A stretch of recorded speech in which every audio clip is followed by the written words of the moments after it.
It might have looked better with hair. But still, not bad. Not bad at all. Good bone structure. Yes, very good bone structure. Even here, good bone structure.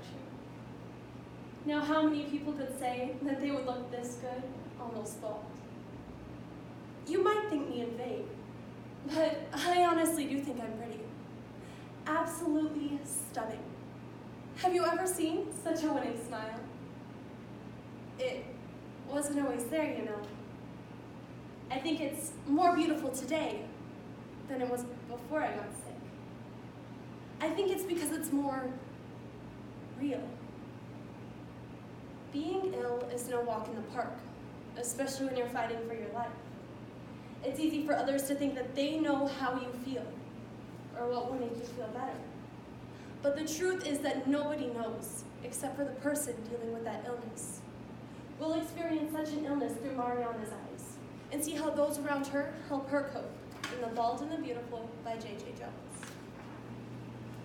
When you're first diagnosed with leukemia, you go through all the typical emotions, only they're not typical to you. Only to those who have seen them in thousands of patients before. And you start to hate their cheery dispositions, promoting positive attitudes. And you start to snarl a bit, baring your teeth at them. Every nurse, every medical technician, every intern who sees you as another statistical learning experience, no matter how well-meaning they are. Now let's see. We've got around 200 cc's of blah, blah, blah in XXX. Has the patient had such and so test done today? The patient, blah, blah, the patient. My name is Mariana. I have a name. Maybe it really wasn't that bad. It felt that bad. Really, the people here care. It's just that you feel so helpless. Like nothing is any longer in your control. But the illness steals so much from you. Not just the way you look, but your ability to just jump back automatically. It steals your faith. It steals you. I remember one day a priest came by to talk to me, and talked to me about the will of God, and how I was his servant, and how I should be happy that he was using me as his instrument. I thought that was pretty shallow. I don't think God made me sick. I just got sick, that's all. But half the people I know think that I'm being punished for something I did or did not do. And the other half think that I should be learning a lesson or serving others through my suffering. I think that's rather ridiculous. Imagine trying to second guess life or God or anything. Like we have the brains for that. Heck, we can't even find a cure for cancer yet. What makes anyone think that they have the scoop on God? People can be awfully assuming at times. But I am, however, the luckiest of people when it comes to friends.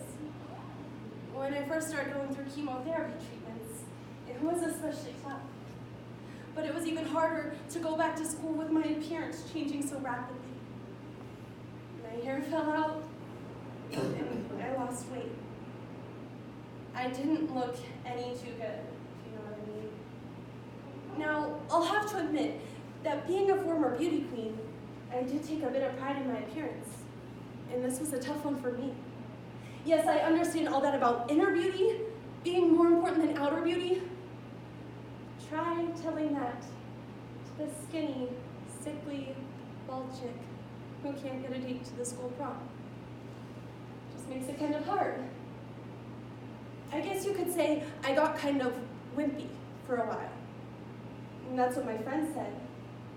But they understood. They just wouldn't accept it when I said that I couldn't bear to go back to school. It's not that anyone was cruel to me. They felt sorry for me. I couldn't stand the looks of pity and being treated like every day was my last. I tried to explain that leukemia research has really advanced in the past few years, and treatments are usually very successful. But you get the bald-headed beauty queen telling you this, and people tend to just nod and look sympathetic. I wanted to scream. Even my teachers treated me like I was about to break. They gave me extra time for assignments even when I didn't need it. Well, that was all but one. Mrs. Jensen. She gave me extra assignments. Now, Mariana, if you're just going to be sitting around in waiting rooms all day, you'll have more time to listen to books on tape. Here's 6. You can listen to them all in a week with the time that you laid out on the table. You're not doing anything else, so you might as well be listening to some great literature. Now, I have to admit, even in my estimation, and as independent as I wanted to be, Miss Jensen's expectations were pretty high. A day passed and I didn't go back to school. And another day passed and I still wasn't back at school. A week passed and Miss Jensen showed up at my house. My mom brought her into the living room and I was watching movies. Now, Mariana, if you're well enough to be watching this, you're well enough to be listening to tapes. If it's visual stimulation of which you are in need, I will bring by my DVD collection of Broadway musicals. But you will not be sitting here and not learning. I just forbid that. You what? You forbid it. What's your problem? This isn't your life, this is my life. I'm the one with leukemia, not you. You have no idea what it's like to be me right now. I didn't sleep very well that night. I felt bad for what I had said to Mrs. Jensen. She had always been the teacher who had believed in me, who had pushed me to do my best, always expecting my highest potential, and never accepting excuses. 3 days passed, and suddenly no one was calling. Not even my 2 best friends, the ever-popular redheaded twins, Holly and Heather. I had considered that they had just forgot about me, and I thought it just as well. Then the doorbell rang, and my mom came into my room where I was watching TV. Mariana, honey, I think you need to come and see this. No thanks, Mom. I don't want to see anyone or anything. Please just leave me alone. No, honey, you really need to come and see this. Something in the way she said it made me sit up and stand, taking one step at a time towards a moment I would never forget. I walked towards the open door, and there on my front lawn were dozens of my classmates. On my front porch, my 2 best friends and my teacher. They were all wearing scarves around their heads, and slowly we removed them. Under the scarves were freshly shaved scalps. They were entirely bald. Holly and Heather, they're to die for curly red hair, gone. Miss Jensen's chestnut knot that she usually wore atop her head, gone. Miss Jensen stepped forward. You're right, Mariana. We can't judge how you're feeling, and we have no right to do so.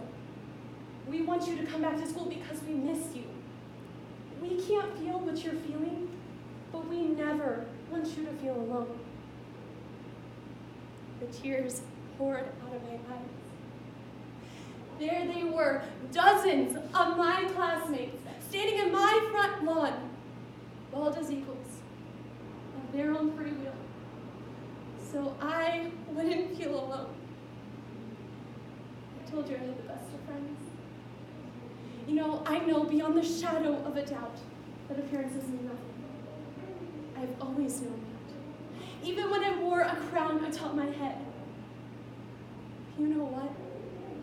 Even when you know deep down inside that you are truly beautiful, and even more than brave, it means the most to know that you're loved.